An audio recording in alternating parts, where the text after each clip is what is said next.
Good afternoon. How are we all today? Welcome back to episode 7. So we've been getting some good feedback, guys. It looks like you're still interested in hearing us. We're getting some good ratings coming through. So we thought, let's carry on. Let's see what new topics we've got for you. So Neil, how you doing? Good to see you. You well?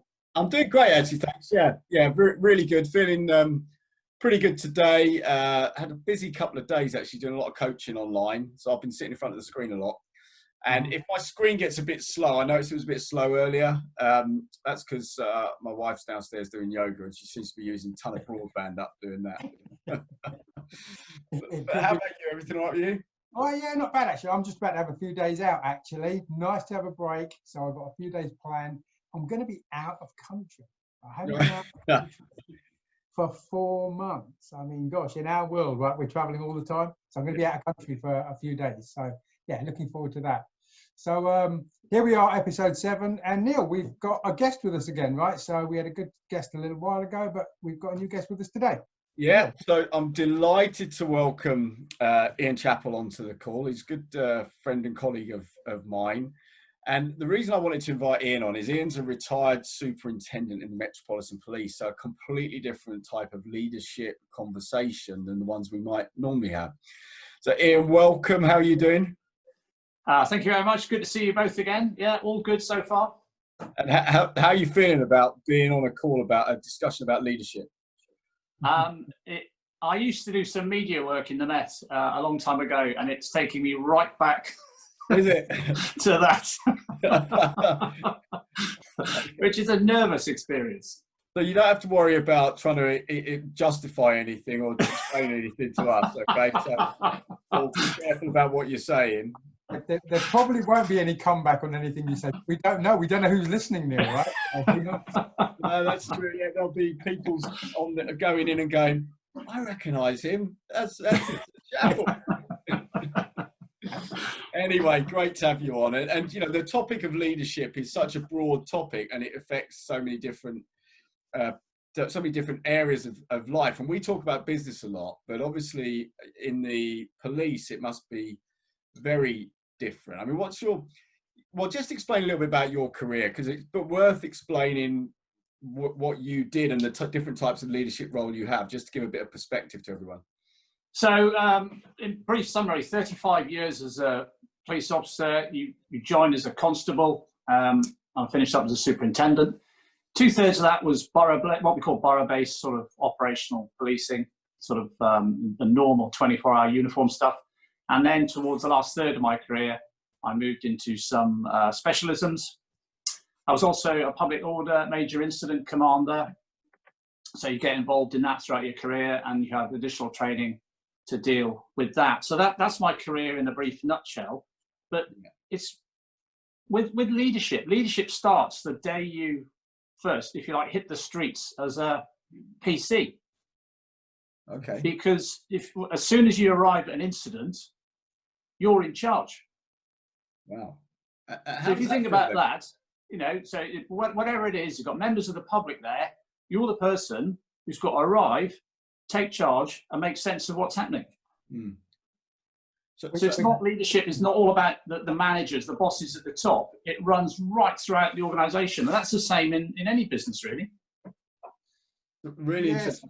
Let me just think about that for a little while then, Ian, because that means then that has to be absolutely built into your recruitment and appointment process, right? The people you're recruiting have to have that capability or that potential from day one. Yeah. And if you think about leadership, I was thinking about, so I watched the first 4 of your presentations so far. You can think of leadership when you were in primary school. Mm-hmm. Mm-hmm. You know, who was the kid who was always really good at organising football or the best games in the playground? Yeah. You know, and if you think about that, you know, people have been evidencing leadership throughout their life, really. So you just, as an employee, you're trying to harness that then, aren't you? And develop and build on that. Yeah. So can leadership be taught then? Because you're pulling people off not everybody that signs up for the police will have been the person who's pulling the football team together in the schoolyard. So can you train it into people? I think you can give people a principle, because it was a recurring theme throughout my career, that always trying new ideas about emphasizing how important leadership is, and little skills and little ways of doing it, and what you should do, what you shouldn't do, and so on. So it's always been a recurring theme, and I don't think anybody ever gets to the perfect level, because the Metropolitan Police was reinvesting in it, and I'm sure businesses do as well. Mm-hmm. But you're looking for people who've got chat and confidence. That's what you're really looking for, and you can build on that. And when I first joined, our training was very process based and not much about that wider sort of skill area. But that's changed over the years. But can we just distinguish on that then between having leadership style, which they need to do in their job, yeah, and leadership of troops within the force, right? So yeah, leading officers and them having to respect your opinion and your direction. Should we talk a bit about that? How does that work in terms of leadership training in the force to help somebody climb through the ranks? So a lot of our promotion was based on experience. You had to give evidence of you could deal with certain things. Some of that involved leadership. And some people do it well, some people do it okay, and some people do it badly. And I always sort of, in a very simplistic way, I think people are in three boxes. People are exceptional at work, people do a good job for you, and some people do a poor job. And at work, you're always trying to get the poor, reduce the poor group to increase the good group and to increase the excellent group. And some people do it really well, and some people, even though they're very senior, are not good at leadership, even though they're at a very senior level in our organisation, 50,000 staff or whatever, police officers and police staff. But we still have people at a very high level, very clever people, but who are poor leaders. And when you think about leadership, what examples do you see of good leadership? So when you've seen good leadership, before we focus on poor leadership, what are the good leaders doing something like the police? Well, if I just a personal example, I got promoted to chief inspector. I went to my new station, sat down with the chief superintendent, and he said, "Today's the first day in preparing you to be a superintendent, which is the next rank." And he said, "You've got a good operational profile. You haven't got a degree. Okay. So if you go and find yourself a master's degree, part-time course, and I'll give you day release." And that was incredible. And that made me a better person at work from what I learnt on that degree course. Okay. All right. So we just had a little bit of a technical issue there where Albert laptop popped out. But he's back on. He's in a different part of the screen. Anyway, apologies, Ian, for that. So you were just explaining about a boss you had who really focused on investing in you and what you needed. Question that popped into my head as you were talking about that was, so how did you feel about that, and how did that affect the way you led as a result of that situation? I thought it was fantastic that someone was prepared to invest in me like that, and I was quite surprised. It's quite daunting then, because you've got to go out and do it. And I didn't have a first degree, so this was an opportunity to get a master's degree. Then how does that affect you? Well, it makes you think about how you treat people who report to you. How can you help them? And then in the longer term, how did it help? All the material I learned and studied doing that course, of course, my learning came back into the workplace, and that made me a better, more efficient boss within the system because of what I learned.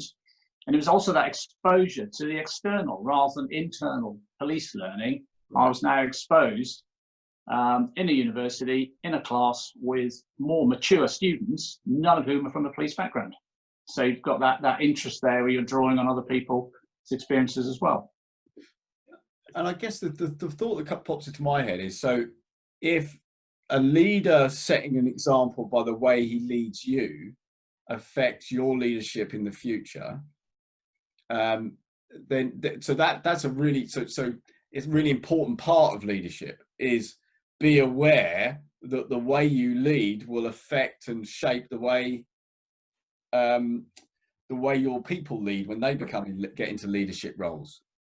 Yeah, and that was also a long-term investment, wasn't it? You know, it took 3 years to do the degree, etc. On sort of day releases. So that's quite a long-term investment for someone to be willing to commit to. So that was a personal example. Then if I look at a wider example, I just had to go to monthly performance meetings, and I'm sure in your business you do that sort of thing, where you've got a very senior bod in there, and they're going through performance against targets, and they're calling people out. People are doing exceptionally well, and people who aren't doing so well. Being in the not so well box is a horrible place to be. Now, a lot depends on how that person runs that meeting. I've experienced the one where it's like ritual humiliation and bullying in front of your peers, and that creates individuals who then close down. Why do I want to speak or contribute in that meeting if that's going to happen? And nobody wants to be in that box. But then we had a new boss arrive, and he would say, right, here's the performance target, this is how we're doing. And he'd said, what is stopping you from achieving with regard to this? And that was such a change. Mm-hmm. So instead of being on the defensive back foot, you've got someone saying, what is stopping you? And that engendered discussion, and then out would come action from that, from him. He might get the boss of another department in and said, look, these guys are consistently having this problem. What can we do? So he was a real fix-it. Now, if you consistently weren't achieving then, because then the spotlight comes back on you. Yeah. But when you've got a boss who just changed the whole culture of that meeting, and that was then a brilliant meeting to go to, because you've got this real enabler in charge of you, who was still strict and would look at you in the eye if things weren't going well. But what a change to be part of that type of collaborative meeting. And you wouldn't be surprised, Ian, to know what you've just described there happens in the corporate world as well. Yeah. So have we experienced the bullying and the banging the desk and the screaming? Yes. Does that have the positive effect? It has the effect of getting results short term. Yeah. But everybody's waiting to get out the door. Yeah. And the interesting thing in your field rather than ours, getting out the door is not such a natural thing, right? Because if you're in the force, you're in the force. Yeah. Yeah. So I think you making sure you develop those guys for the next level is quite, because look, a leader's job is to create leaders. Yes. I don't think many leaders realize that. No. Their job is to create leaders. It's not to create business. Yeah. Leaders, right? Yeah. So how did you work with that? What did you do in terms of looking at creating the next leaders in the guys that you worked with and girls that you worked with? Well, yeah, it's but I worked with some people with great potential. I would you do reviews. You know, anyone you line manage, you do reviews, and they should be regular. There's nothing worse than that boss who only sees you once a year to discuss how you're getting on, and then points out some concerns they've had for the last 6 months. That's just terrible. So regular, and they can be really formal. It's terrible. It's terrible. Sorry, it's terrible, but happens absolutely everywhere. I know. And it's like, why didn't you tell me? Yeah. But, you know, I used to have a couple of coffee meetings with people just to chat, and used to see and say, well, you know, what are your aspirations? What do you think? And some people, the police is fantastic. You can go sideways, upwards, straight up. You know, it's wonderful. The choices of things you can do are fantastic. Yeah. So just, you know, talk to them and what do they want to do, and then see how you can help them get there. Do they need a little bit of extra evidence to do something? Well, can you give them some little special responsibilities to help them develop? Or some cases, you know, I say to people, you must take promotion. And they go, no, I'm really happy doing this job. You say, no, you must. You've got such potential. And it's fantastic then, in years to come, for me to be calling them sir or ma'am. Yeah. Yeah. You know, they've gone up around me, and it's brilliant because they're such great people. So, you know, so there's a balance. There's something in my mind that says it sounds like you're investing a lot of time in people and people development, people management. It's with reviews, with their personal development, with their skills. What sort of percentage of time do you think you spend doing that versus operational type management? I can't. I think that's difficult to say, because you also spend time with people in an operational role. Mm-hmm. Yeah, true. So I couldn't really say, it was X percent of time. Yeah, okay. All right. It wasn't that huge, because the day job has to keep going, but you're still with those people. Yeah. And that chat might only be 10, 15 minutes. Yeah. It might be half an hour. So it varies, but with anyone who's working for you, the more time you can spend with them, the better. Yeah. And because you're selling a message, a mission, why we're doing something. And what was the biggest team that you had? Because you had quite a big team at one point, didn't you? I suppose the biggest was in the Olympics, where I had a couple of thousand officers a day working under me, and I'm in a pyramid. We have a gold, silver, bronze structure. Yeah. So Neil, from the military, you'd understand that. I don't know, Albert. Are you familiar with that? No, tell me a bit more. So the gold commander is the one in charge, who sort of, if you like, having reviewed all the information available, sets the strategic aim.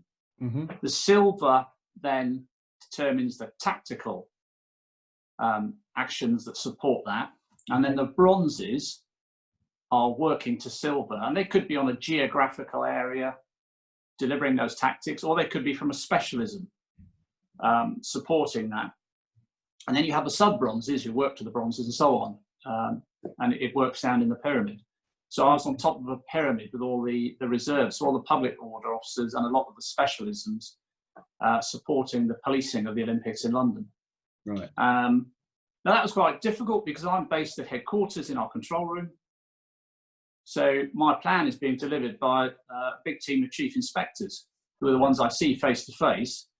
I don't see the staff reporting to them. So I'm relying on them to deliver the plan for me. So that's something that I'd like to explore a bit more then. So that means the guys in your line, during that, let's call it project that you were there, you don't necessarily know those guys. They're not people you've got relationship with or history with. Well, and I did. The advantage with the Olympics was the command team at the gold, silver, bronze level. We'd worked together for several years on various events in London. Mm-hmm. So we had this incredibly close relationship. And before the Olympics went live, we were all put into one room for 3 months to polish all our plans. Mm-hmm. So we're all actually in an office together. We can shout across the room to each other. So this amazing bond built. Yeah. And then all the guys working to me, I've worked with over the years on various jobs. Okay. So we all knew each other. So there's incredible trust. And when you've got trust and somebody says, Ian, I want, you say, you got it. Yeah. Rather than why. That's perfect. And by the way, trust came up on a conversation 2 Zoomcasts ago as being an absolute key attribute to making this work. Yeah. So I did a lot of work before the Olympics with the team going to deliver my plan, if you like. So we'd have briefings and meetings so they understand what and why and how. Mm-hmm. And then once you go live, I'm relying on them, because I can't physically get out and see everything they're doing. But how do you build that? How do you get that trust? Because it's okay to say you've got to trust people, but how do you get to that point where you trust them and they trust you? I think that just comes from experience and working together. It's like you now trust me with regard to events when we work together, because you've got experience of what I do, how I do it, and you're happy for me to go on and do things and so on. So a lot of it comes from you've been through joint training together, you've done live operations together, and it just comes from that. And you also know who's really good at that, who's not so good at that bit. Some people are better at some things than others, and you can draw on the strengths of individuals as well.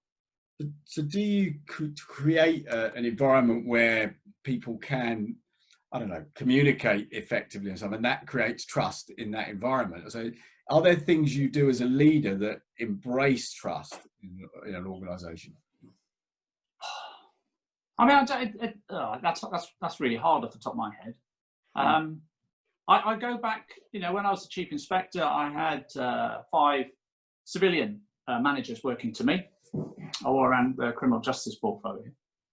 So, and they all have very different roles, but we used to meet every week, and I insisted they brought a cup of coffee and no paper. We started meeting for no more than an hour, and we'd just talk about how work was going, and we'd use that as a brainstorm. And people would kick ideas around. So people who were doing totally different jobs would be giving ideas to someone else about how they could do their job better when they were asking for help. So that there built trust. That was fantastic. And that built a really good team. That's quite a simplistic thing. And then I worked at Fulham Police Station, so responsible for policing Chelsea Football Club, Fulham Football Club, and Queen's Park Rangers. So there we had policing operations, often high risk, involving violence and disorder, where the newest PC is in the room being briefed with a couple of hundred other people by the chief superintendent and the superintendent. And that's a trust thing. Then you're all going to go out and work together in quite a difficult environment. So that builds a tremendous relationship, very high morale in stations like that, where you get everyone working together like that. So it sounds like I mean, for you, it's a very day-to-day, very visible contribution that people are making, right? In the corporate world, you don't always get that chance to see that. Yeah. So trust is one of those elements that you've got there. What would you put down as the other measures of success for leadership? How would you measure leadership in the career that you've come through? What do you mean, other qualities people have from the good? Yeah, the qualities and maybe the behaviours or the practices. If I think about the good bosses I've worked with, so they've got clarity about, if you like, what the mission is. They've got good comms that support that, and some people are better. You know, some people are good verbally, some people are better on paper, but they've got good comms. Sometimes, but not always, they're quite inspirational type, sort of charismatic people. They've got integrity. They're fair.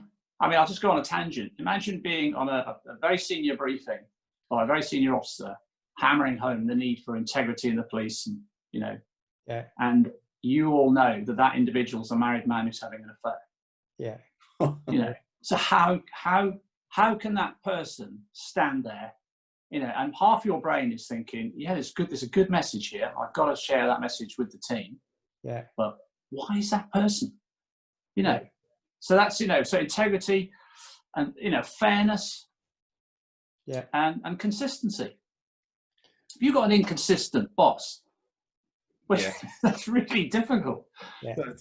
It's really interesting. These points keep coming up time again, and it's not rocket science. This, we could probably do one leadership Zoomcast and say, here's the formula, guys. Be clear on what you want people to do. Be clear on the mission or the vision. Make sure you're communicating effectively and communicating regularly, right? It's not a one-time, once a month, I'm going to communicate with you, but communicating effectively. The integrity keeps coming up time and time again. Basically, do what you say you're going to do, and don't say something and then go and do something else. And this consistency of purpose, consistency of message, it keeps coming through time and time again. Question that pops in my head, because there's different scenarios, right? There's day-to-day operational stuff that you have to deal with in something like the police. Then there's crisis situations or incident situations where you've got to make quick decisions, and you've got to do you have to lead in a different way in a crisis situation or in a hot situation than you do in an operational type situation? I mean, it's a bit like a business, because we're also looking at a yearly plan. So in all police departments, you've got a yearly plan, you've got budgets, you've got allocating people tasks, you've got that sort of slow stuff going on. Then you've got, what are we doing this week? What are we doing today? And then you've got something's happened and it's happened now. And then, if you think about something like the London tube bombings, go back to that, happened like that. So that's one of those, you've got to do it, and you've got to do it now. And there's no time to have long discussions about what are we doing, why are we doing it, why it's important. It's, you lose that Supporting discussion, which is often used to sort of to sell a message, isn't it, to the team about why you're doing something. And that's you've got to do it, and you've got to do it right now. And you might make the wrong decision there, and you might correct it an hour later, but it's got to be done right now. So that decision making, because I know you and I have had a conversation about this a little while ago, but that decision making in the police, how does a leader make a decision? Do they do it on their own? Do they do it in a group? Do you have your sub-lieutenants there? You know, what's the method that's used for leaders making decisions? Well, I think the faster the decision, it's like that PC who turns up at a car crash, 3 vehicles involved, somebody clearly, really ill on the floor, etc. They've got to make a decision like that. They can't call a sergeant on the radio and say, what should I do? So they've got to look at it, and they've got to make an assessment immediately of what they've got to do. And you often haven't got time to discuss there. We used to use something called a decision-making model. Right. Is that, so you gather information, you apply an intelligence assessment to it, you work out the threat associated with that, and what the priorities in that threat, what legal options you've got, powers you've got, and then you look at your tactical options, you implement it, and you review it. And the review takes you straight back into the start of it. So it's a circular rather than a linear. Rather than A's happen, do B, you've got this bit in the middle. Now, if you take that back to that initial incident, something can unfold right in front of you as a police officer, and you've got to decide, what do I do, and what do I do right now? And it's quite a lonely decision to make, especially the more senior you are. Yeah. It feels like what you have to do here, Ian, is a lot more, should I call it autocratic, right? We're not looking for democracy. We're not sitting down to have a coffee and plan it. We've got to take a decision now, and we've got to go with it. As you say, it may not be the perfect decision, but you have to make a decision and you have to move on. And I think that's a slightly different character than some of the characters we might see. But actually, it sounds like you could bring a lot to the corporate world from that kind of behaviour. Yeah, because and that's sort of what, there are senior officers who do a lot of that type of critical incident work, who are very good at it. And there are others, and you equate this to a business, there are others who aren't so good at that type of really fast decision making. But if you give them something that a day to work over, they'll be absolutely superb. And they're not comfortable in that immediacy. So it's not a one size fits all. And I think you have to recognize that not everyone's going to be the same, because that doesn't help you either. You want people who are different to get those different ideas in.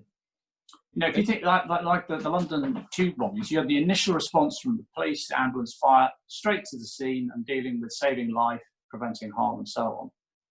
And then in the command structure at Scotland Yard, senior officer arrives, I'm in charge, first meeting, 30 minutes. Yeah. And in we went, a gang of us went in that room, and he said, right, what's happened? And there was a quick briefing, and he said, right, these are the priorities, go, go, go. Everyone happy? Yes. See you again, 30 minutes.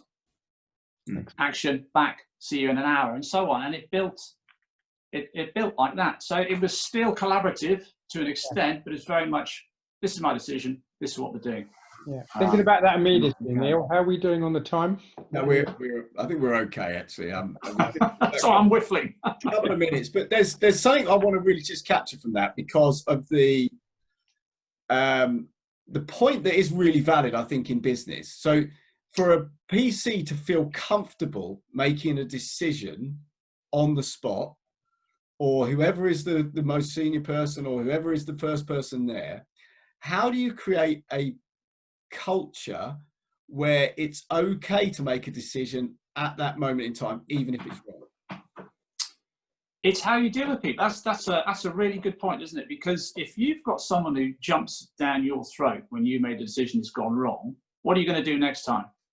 You're not going to do anything. You're going to hesitate. You're going to think about protecting yourself first. Yeah. But I'd much rather people made a decision in the best interests, and then we'll have a look at it afterwards. We can always have a look at it, and there's lots of things you can fix, or you can get things back on track.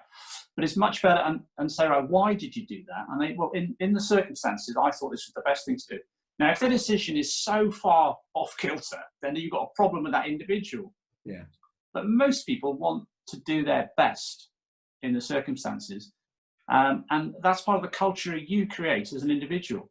But it's interesting because if you protect that protective card, and we've seen this in business, haven't we, Albert? You know, where your decisions are questioned, and therefore you don't feel comfortable about making the decision, or you're thinking, if I make this decision, what's that going to impact be on me? Yeah.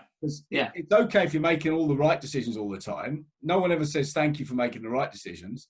The only time you ever hear from someone is if you've made the wrong decision. And yeah, because if you create a culture of arse, well, I call it arse covering, then you also break down how a team functions. Yeah. Because instead of being open with each other, they sort of sit, like this. I'm going to keep this here, and I'm really worried about me, so I'm going to be careful how I talk to you and share stuff with you. So it can really affect how a whole team functions. It can destabilize the whole team. I think you'll break down courage and you'll break down risk taking as well. Yes. I'm going to do the safest thing every time because I want to keep my job. Right. Yeah. Sorry, I think you're right on time, by the way, because I've got so many questions I've written down here. I think we have to have a part 2 because we would be into an hour if we're not careful.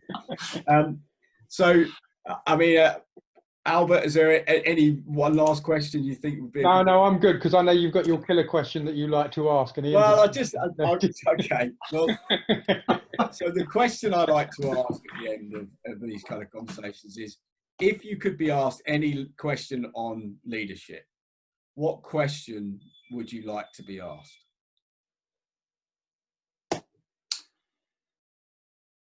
That's a terrible. It's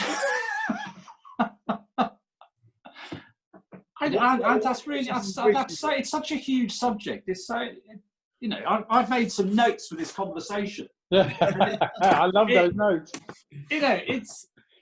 It's huge. I mean, everybody wants to, it's like, give me an example of when everything went really well, your decisions, your leadership went really well, etc. So everybody likes a nice soft question like that. And I've waffled there. That's such a huge subject.